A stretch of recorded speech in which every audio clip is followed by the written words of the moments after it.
Hola, ¿cómo estás? Espero que la paz de Dios gobierne cada área de tu vida en esta tarde. Vamos a continuar estudiando el folleto del hombre espiritual y su quebrantamiento. Y dejamos un tema ahí en el tintero que dice: el espíritu es el que da vida. Esto está basado en Juan capítulo 6, versículo 63.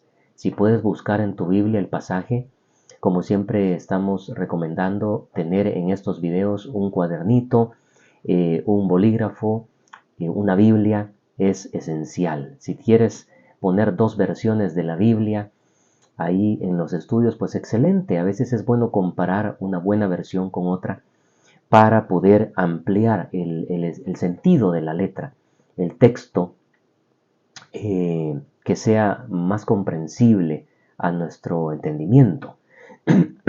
Así que yo te invito a que lo hagas y que nos vayamos preparando, y pedimos al Espíritu Santo que nos ilumine en esta hora para poder expresar los principios que queremos dejar en tu corazón y en nuestra mente para ponerlos por obra, ya que Jesús dijo que no debemos ser oidores olvidadizos, sino hacedores de la palabra de Dios. Y poner por obra significa vivir la Biblia. Hay mucha gente que sabe Biblia, fíjate, pero no la viven. Entonces nosotros somos llamados a vivir la palabra de Dios. No importa la iglesia donde tú te congregues, si tú crees en el Señor Jesucristo como el Hijo de Dios, tienes la vida eterna. Pero también tenemos la obligación o el derecho y el deber de guardar sus mandamientos y vivir sus mandamientos. Así que esto es una bendición especial que Dios nos quiere dar a través de su Hijo Jesucristo.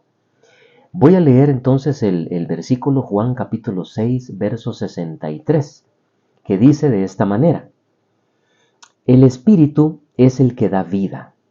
La carne o el cuerpo para nada aprovecha. Las palabras que yo os he hablado son espíritu y son vida, dijo Jesucristo. Vamos a volverlo a leer. Son palabras propias de Jesús que dice a sus discípulos: el espíritu es el que da vida. La carne para nada aprovecha.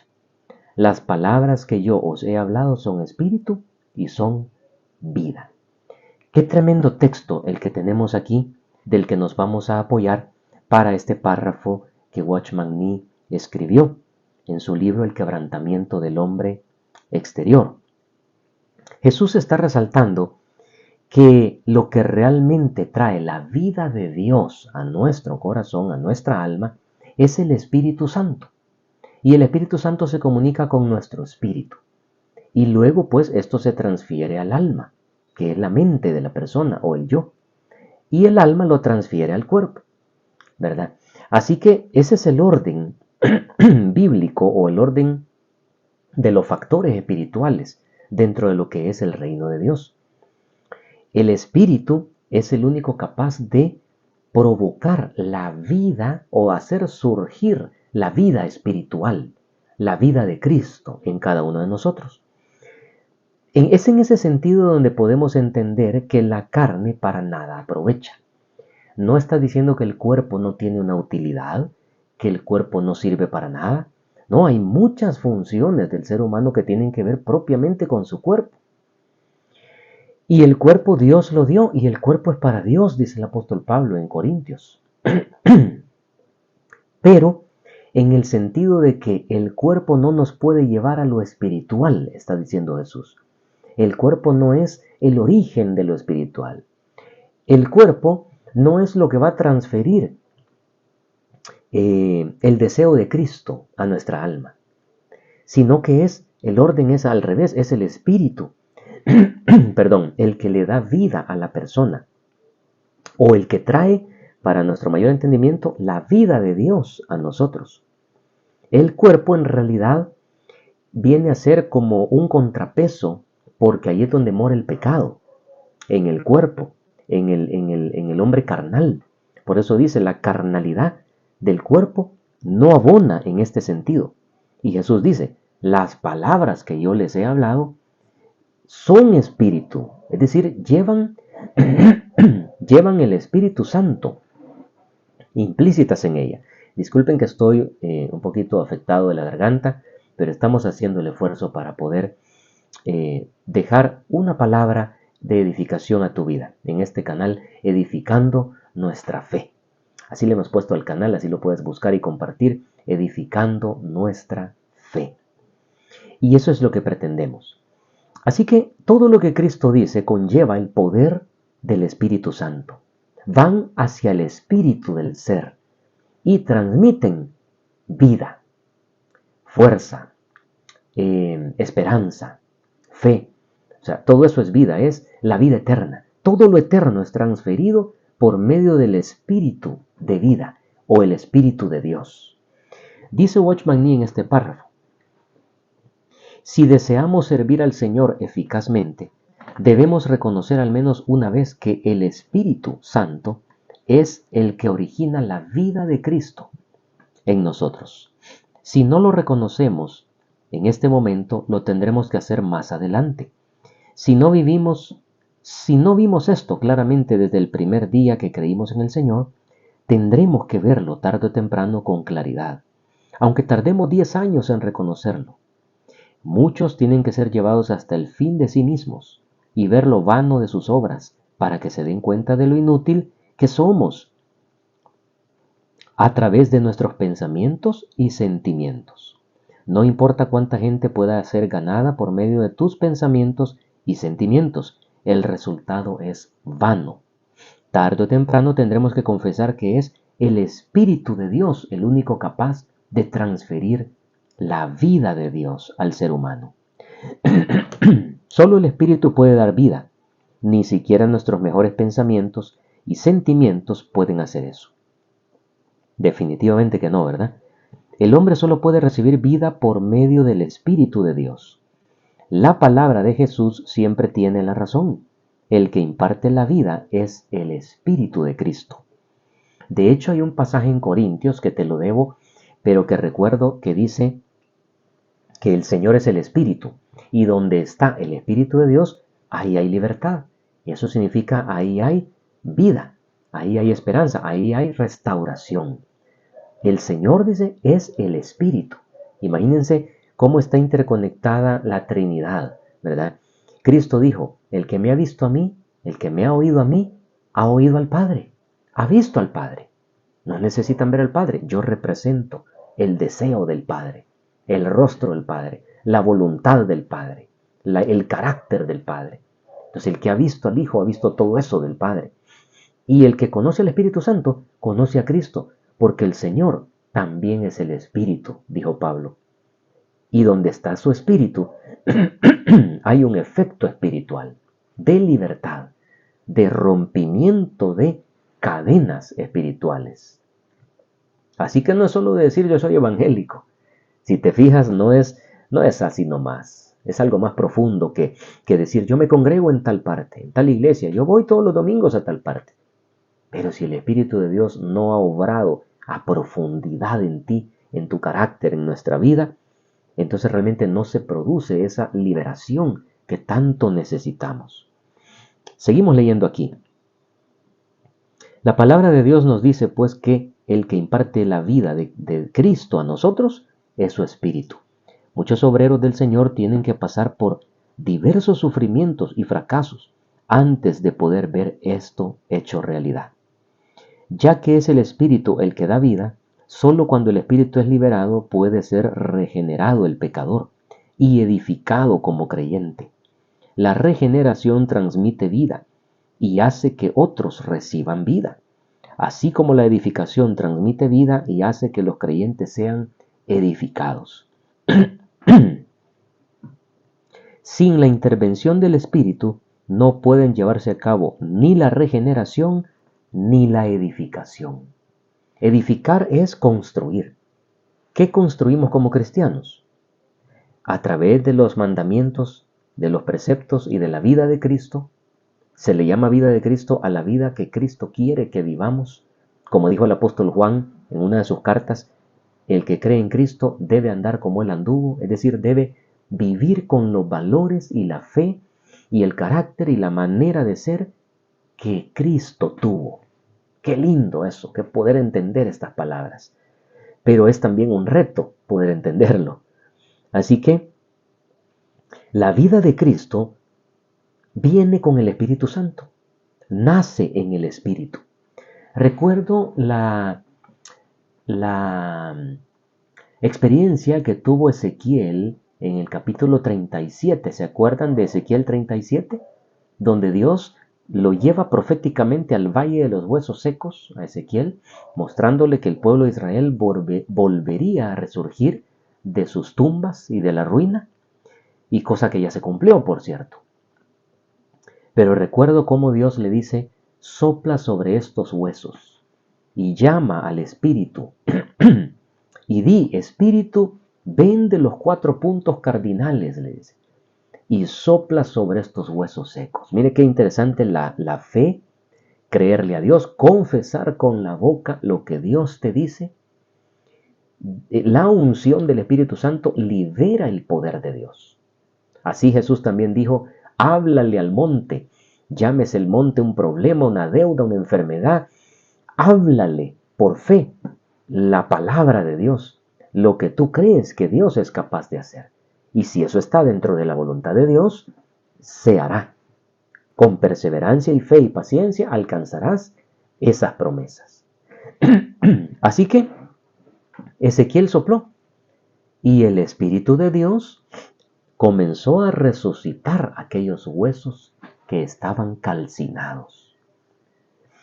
Dando una muestra, el Señor, Dios Todopoderoso, alabado sea el Señor, que Él puede restaurar lo que está perdido, lo que está dañado, los matrimonios que están por acabarse, los hijos que se han apartado del Señor. Él puede volverlos, como el pródigo, Él puede volverlos hacia Él.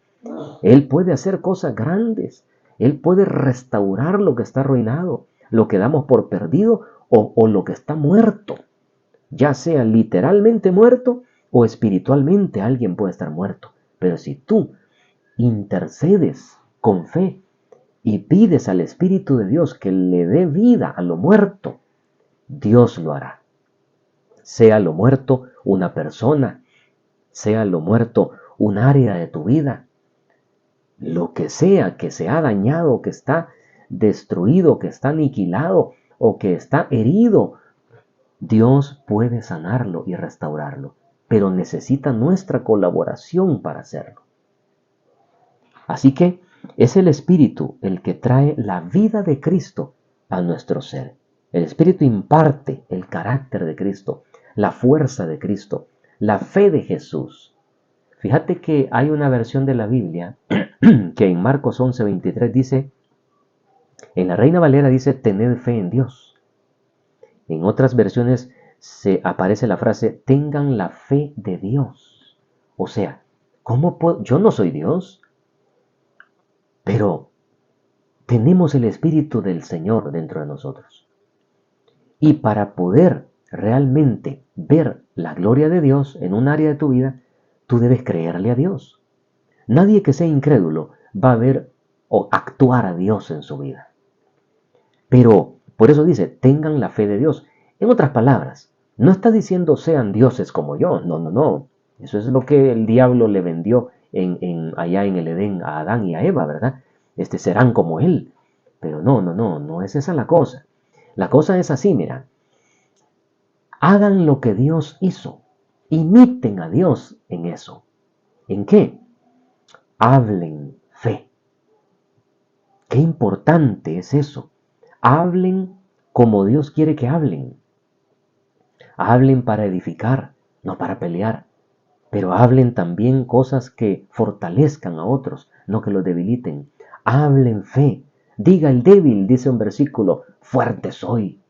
Qué tremendo. Cómo la palabra de Dios nos manda a hablar un lenguaje espiritual, un lenguaje contrario al de los hombres. Como cuando Jesús decía: la niña no está muerta, la niña duerme. Porque la muerte para Jesús no es el final, es el adormecimiento del cuerpo, pero en realidad la persona está viva, aunque el cuerpo duerme para Jesús. Entonces Jesús le llama desde su perspectiva correctamente. Lázaro duerme, dijo. Después dijo está muerto para que entendieran sus discípulos que Lázaro realmente, humanamente, biológicamente había muerto. Pero primero dijo Lázaro duerme y ellos creían que estaba en una siesta, ¿se acuerdan? Entonces estoy comparando un lenguaje humano con un lenguaje espiritual. Pero Jesús habló fe. De hecho, frente a la tumba de Lázaro, él dijo palabras como Padre, yo te doy gracias porque siempre me oyes. Fíjate qué tremendo. El apóstol Juan nos dice en su carta, si sabemos que Él nos oye y estamos en la voluntad de Dios y agradándole a Él, ya tenemos las peticiones que le hayamos hecho. Entonces, ¿por qué Dios muchas veces no nos contesta? Porque no tenemos fe, porque no estamos orando con fe, porque no hemos hecho una amistad con el Espíritu Santo, a quien podemos expresarle nuestros dolores, nuestras quejas, nuestras necesidades, y también Él nos va a enseñar, nos va a impartir el idioma de Cristo, las palabras de Cristo, la fe de Cristo, y nos va a enseñar a hablar como Cristo. Vamos a ver Gálatas capítulo 5, verso 24.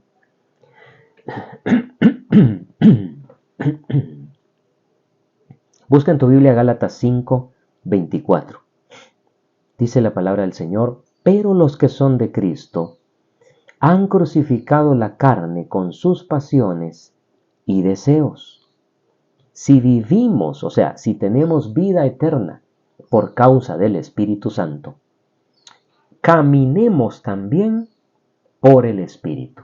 Eso significa, estoy parafraseándolo, los que son de Cristo han logrado, dice, crucificar, o sea, sujetar y hacer morir el pecado de su cuerpo con sus pasiones y deseos. Fíjate, el cuerpo está muerto al pecado. Perdón. Y luego el 25 dice que si el Espíritu de Dios nos dio vida eterna, también debemos caminar en armonía con la voluntad y los deseos del Espíritu Santo. No hay cristianismo sin el Espíritu Santo. No se puede tener una vida cristiana sin una relación con el Espíritu Santo. Yo creo que esto es algo que al principio, cuando muchos cristianos creímos en el Evangelio, no nos enseñaron. Nos enseñaron verdades espirituales que están en la Biblia, pero no nos enseñaron a desarrollar una amistad con el Espíritu Santo, una relación con el Espíritu Santo, una comunión con el Espíritu Santo, que es la persona de Cristo en nosotros. Fíjate que, por lo menos en mi caso, fue algo que no me enseñaron. Lo fui desarrollando en la medida que Él se fue revelando a mi vida, en la medida que vinieron algunas pruebas y disyuntivas de vida, donde tuve que aprender a buscarlo y a orar y a conversar con Él, y donde me di cuenta que realmente sí, la presencia del Espíritu Santo, la unción del Espíritu Santo, la llenura del Espíritu Santo, caminar con el Espíritu Santo, son cosas posibles para nosotros. Los discípulos caminaron con Jesús, pero era un Jesús externo. Ahora nosotros caminamos con el Espíritu Santo y Él está adentro de nosotros. Así que la relación puede llegar a ser mucho más amplia o íntima que la que Pedro o Juan desarrollaron con Jesucristo. De hecho, ellos conocieron al Hijo de Dios y conocieron su idioma, su lenguaje espiritual, sus pasiones, sus anhelos, sus prioridades, su carácter. Conocieron a Dios en Cristo. Pero Cristo prácticamente duró poco tiempo en la tierra con ellos, 3 años y medio aproximadamente. Luego fue crucificado y ascendió al cielo. ¿Y quién se quedó con ellos enseñándoles todo lo que nosotros ahora vemos en la Biblia? El Espíritu Santo. Mira cuánto les amplificó el Espíritu Santo todo lo que Cristo les dijo. Jesús lo dijo, Él les recordará lo que yo les he dicho. Y no solo lo recordó, yo creo que lo interpretó, lo reveló, lo explicó a los discípulos. En la medida que tú te relacionas con el Espíritu Santo, es que Él te va explicando la Biblia. Fíjate, la Biblia no debes leerla intelectualmente. pensando que con tu razonamiento la vas a entender toda. Necesitamos depender del Espíritu de Dios, que es el que la inspiró. Es el que conoce la profundidad de Cristo. Con Él, con la ayuda de Él, vamos a poder entender las palabras de Cristo. Si no, no vamos a entender nada. Le vamos a dar otro sentido a la Biblia, sin la intervención y la comunión del Espíritu Santo. Así que lo interesante, dice Watchman Nee, es que Dios no tiene la intención de separar su espíritu de nuestro espíritu. En muchos pasajes bíblicos es imposible precisar si se hace referencia al Espíritu de Dios o al espíritu humano. Ni aun los expertos en griego pueden determinar la diferencia. A lo largo de los años, los traductores de la Biblia desde Lutero en Alemania hasta los traductores de la versión King James en inglés han sido capaces de decir a ciencia cierta, de entre la gran cantidad de referencias acerca del Espíritu en el Nuevo Testamento, cuáles se refieren al espíritu humano y cuáles al Espíritu de Dios. Oh, esto es tremendo. El libro de Romanos es tal vez el que contiene la palabra espíritu un mayor número de veces. ¿Quién puede determinar cuáles se refieren al espíritu humano y cuáles al Espíritu Santo? Cuando los traductores de la Biblia llegan a Romanos 8, dejan la decisión a los lectores. Cuando las diferentes versiones traducen la palabra neuma, algunas la traducen espíritu con mayúscula y otras espíritu con minúscula. Por lo general, todas las versiones difieren en este asunto y ninguna asevera tener la última palabra. En realidad es imposible diferenciar entre el Espíritu Santo y el espíritu humano muchas veces en algunos pasajes. Cuando recibimos un espíritu nuevo, al mismo tiempo recibimos el Espíritu de Dios. Cuando nuestro espíritu humano fue reavivado de su estado amortecido, al mismo tiempo recibimos el Espíritu de Dios. Es decir, que nuestro espíritu estaba muerto y quien le dio vida es el Espíritu de Dios. El Espíritu Santo reside en nuestro espíritu, pero es difícil decir cuál es el Espíritu Santo y cuál es nuestro espíritu. Entre ambos existe una distinción, pero no una separación. Por lo tanto, la liberación del espíritu no es solo la liberación del espíritu humano, sino la liberación del Espíritu Santo, por medio del espíritu humano, ya que ambos espíritus son uno, o se hacen uno.